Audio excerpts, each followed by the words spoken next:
Hey, what's up, guys? I hope you guys can hear me okay. I'm in a public place, so I can't speak as loud as I want to. But I wanted to address this interesting situation involving a brother named Mel Tucker. Mel Tucker is the head coach at Michigan State University, and Mel was just suspended. He was suspended without pay from his job, where he had a 10-year, $95 million contract. And he was suspended based on an investigation for an accusation of sexual harassment. And the woman who accused him is this woman here. That's the woman that says that Tucker said some inappropriate things to her, and that he masturbated without permission. I don't want to say it too loud, but it says here. I'm going to read some of this to you. It says that he was. Let's see. The allegations are that he made sexual comments and masturbated while on a phone call with Brenda Tracy, who's an advocate and rape survivor. So Brenda feels that those sexual comments are, I guess, were inappropriate enough that she reported him for sexual harassment. Now, I'm going to read a little bit more of this to you, and then I'll give you kind of my 2 cents. It says Tracy reported the call to the university's Title IX office. The idea that someone could know me and say they understand my trauma, but then reinflict that trauma on me is so disgusting to me. It's hard for me to even wrap my mind around it, Tracy told USA Today. It's like he sought me out just to betray me. In a lengthy statement obtained by CNN on Monday, Tucker called Tracy's allegations completely false and said the investigation into his conduct has not been fair or unbiased. CNN has not independently verified the details of the report. An attorney for Tracy, Karen Truzowski, said no police report was filed. She declined to share any documents further. Okay, so what do y'all think? Give me your thoughts on this. Let me know if you guys can hear me. Okay, let me know if you can hear me. We're talking about the coach at Michigan State, Mel Tucker, who was just suspended, and he was making a lot of money. He's making almost $10 million a year, and Michigan State just suspended him from his job, I believe, without pay. He may not get the other 80 million that's owed to him. He may lose $80 million over this allegation that he made inappropriate comments to a woman who was a vendor with the school. You know, this is fascinating to me. It's absolutely fascinating that based on somebody's opinion, somebody's word, something that's not proven. This is not any proof. I mean, before you destroy this man's generational wealth, it seems to me that you would have to prove what you're saying. The fact that there's no proof, the fact that she's just, saying it and everyone is supposed to believe her because she said it, I think that's the craziest thing ever.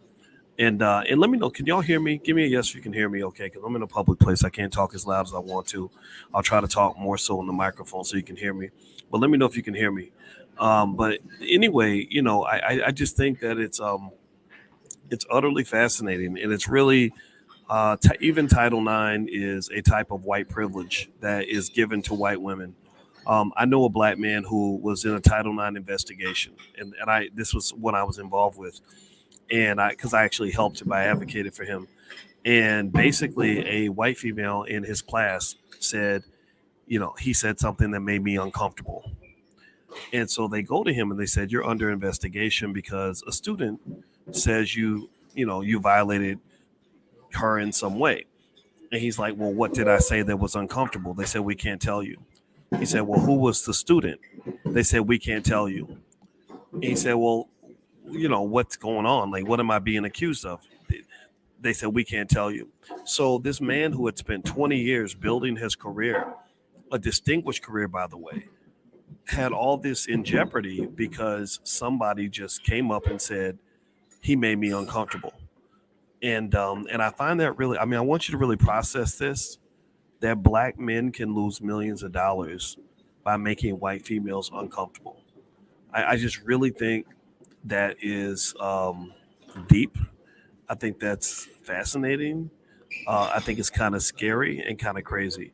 Now, by the way, Justin, prime class is not tonight. It's supposed to be tomorrow. Now let me double check to make sure.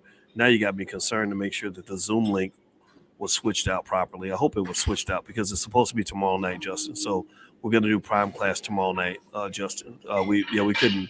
I couldn't do it today. I'm stuck in Los Angeles trying to get back home. Let me look here in Zoom. No, actually, prime class is tomorrow. Um, so check your text message. I sent you guys a text today.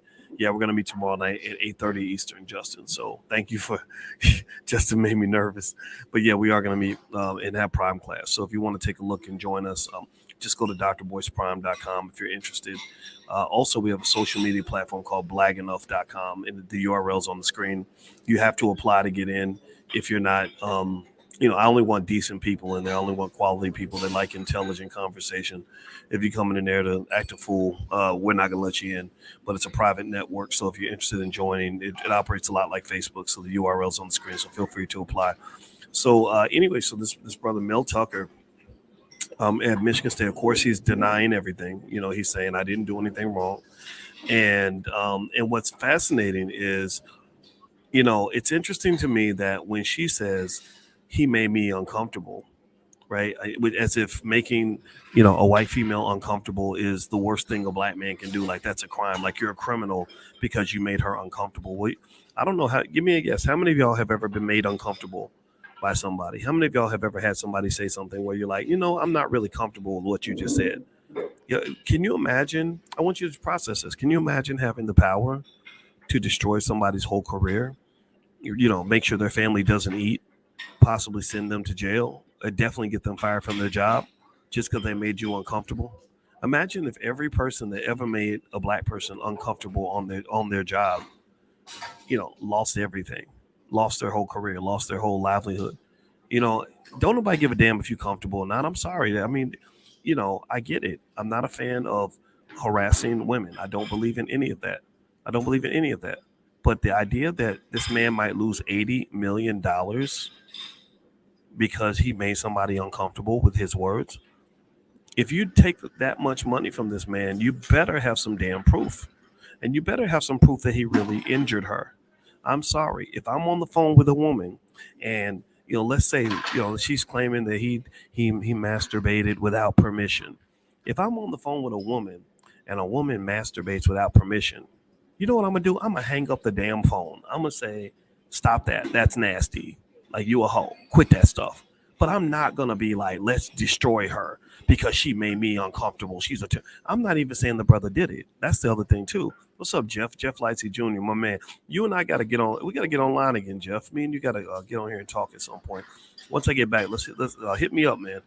Um, but it's crazy. Y'all got to follow Jeff, by the way. This is the best journalist out here. I call him Little Stephen A. Jeff is good. So if you see Jeff Lightsey Jr. there, everybody go follow this man because he's one of the best. And so I mean, I just really think it's interesting though. I mean, process that. Black people have never known that level of power where we could literally be like, you made me uncomfortable, because that girl hit on me. She told me I was attractive and I felt like she was trying to get in my pants. So I need you to go take her $80 million and destroy her life. Do y'all see the racism there? Give me a yes or no. Am I the only one that sees how racist this is? I mean, this is white supremacy right in your face. Black people don't get that privilege. That's white female privilege. Only white females get the privilege of saying, you made me uncomfortable. I get to destroy you now. And I don't have to prove nothing. They're going to suspend you. And that suspension alone is enough to ruin your reputation. I don't know about y'all, but I'm sick of it. I think it's a bunch of crap. And you got these swindling ass people out here, these liars. You got liars out here. You got male liars and you got female liars. And the female liars, they take away power from the true victims. They really do. The female liars are, because I've had that happen. I had a woman I fired because she was ratchet, she was evil, she was unethical, and she was a terrible person. So she goes and says, Dr. Boyce, he exploits women. He blah blah blah women.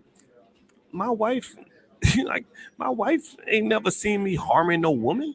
But yet you say this because you know people are just gonna believe it, or that it's something that's hard to unprove. Like, how the hell do you prove that you didn't harass somebody? How do you prove that you're not a rapist? It's very hard to do. So there are people who run around and use these accusations as a weapon, as a damn weapon. And this lady, again, you know what? And I'm gonna tell you like this: this lady, I don't know what I don't know what her trauma was. She's a survivor. She's a advocate and all this other stuff. But sometimes you get advocates like that who are already psychologically damaged. She'd already talked about this. She's already psychologically damaged, so she's mentally ill, and also they're looking for victimhood around every corner. They're always looking for victimhood and no accountability. So I'm not saying that she's lying. I don't know if she's lying or not, but I'm going to tell you that Title IX is a bunch of BS. Title IX was created to protect white females. That's what it is.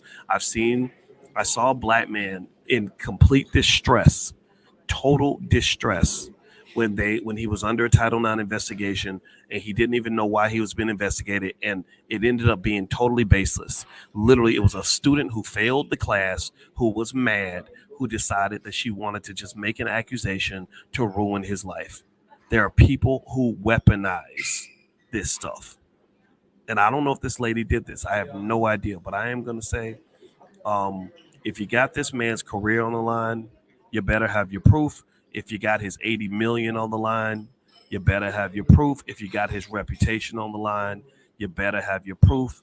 This man's got a family. I mean, come on now. And the thing is, here's the thing. I'm gonna go even deeper, and I don't know if people agree or disagree. I don't know, but seriously, I put myself in her shoes. So she's saying he made a sexual comment. Fellas, answer me. If a woman makes a sexual comment to you, if you're talking to her and she says, "Yeah, I had some sex yesterday," or "Yeah, sex is good sometimes on a Tuesday," and she makes a sexual comment way to cause her to lose her job? What if she even says, "I think I'd like to have sex with you"? Is that worth losing your job? Seriously. She claims, again, with no proof though. She with no proof, but she claims he masturbated on the phone. Hang up the damn phone. Hang up the damn phone. Seriously, if that happened, if masturbation scares you, if you've, again, I'm not saying that it's okay. I'm not saying that it should have happened this way. I'm just saying it's crazy to me that people think that somebody talking to you about sex means you deserve millions of dollars and you can destroy their life. No. Now, if the man grabbed you and did something to you or took you in a room and violated you, I understand that. But him having a conversation that made you feel uncomfortable, join the goddamn club. People have uncomfortable conversations about me, with me all the time. And you know what? I learned how to just say, shut up. I'm walking away. I'm not talking to you anymore. This is racism. This is what racism looks like, and I don't like it at all. And I think it's incredibly racist of the university to suspend him. But they're stuck between a rock and a hard place. They got a black man against a white female, so they're trying to figure out a way to deal with all the victimhood that's floating around. Don't nobody take accountability, and that's the problem. Don't nobody take it. And the last point I'll make on this is that if you are a black male or you are raising a black male, just make sure he understands that this is real. This is happening in corporate America. This happens at universities. Black men are not safe in these spaces. When I went to Syracuse University, my father told me, don't you fuck nothing on that campus. That's what he said. He said, don't you fuck another professor, don't you fuck a student. Don't you do that. And I didn't. I didn't. I'd meet, and it was kind of sad because I met a black lady who was on the faculty who was single. I think she liked me. I never found out. I said, I'm not messing up my career by trying to even hint that I'm interested in you. We're not doing that. I'm not throwing it all away over no vagina. I can go get vagina off campus. And I need you to understand how unfortunate that is. Who knows? Maybe that lady was supposed to be, maybe I was supposed to have kids with her or something, but it wasn't gonna happen. Men are scared. Smart men are scared to hit on y'all on the workplace because they're afraid of being called predators. So some lady will be sitting there waiting for the man to say something, but he won't say nothing because he's like, look, if I say I like you too and you agree, then everything's good, everything's copacetic. But the minute I piss you off, or the minute you decide that you thought that you didn't like what I was saying, you then get to go to HR, report me for sexually harassing you, and I lose the last 20 years of hard work I put in to my life. Not doing it. Not doing it. And when I was at Syracuse, there was a professor. His name was Adam Banks. Adam Banks, well, he didn't get the same memo. He didn't have the same father as me. He ended up sleeping with a student. And the student, 6 months after they broke up, she filed sexual misconduct charges against him. You can go Google it. His name's Adam Banks. And it turned out that I don't know what happened, but I know the charges got dropped or something because he didn't go to jail. But I remember his mugshot being on TV. I remember they had a picture of him on TV looking like O.J. Simpson because the accusation alone was enough to mess up that man's reputation. Now, I'm not saying he should have did it. The student was 24. She wasn't underage, but I don't believe in sleeping with your students. I don't think that's appropriate. However, did he deserve that kind of shame? No. And I think at some point, I think and it's gonna be unfortunate because you're gonna get to the point where because people are taking it overboard, legitimate victims are not gonna get hurt. People are gonna say, "No, you lying, that girl lying." And the reality is that there are real creeps in the workplace. There are men who do things that are really harmful to women. There are men who are just dirtbags. But if you're attacking every man on the planet or anybody that has an agenda can just make an accusation and ruin somebody, well, then it's going to get mixed up in the noise. It's going to get lost in the sauce.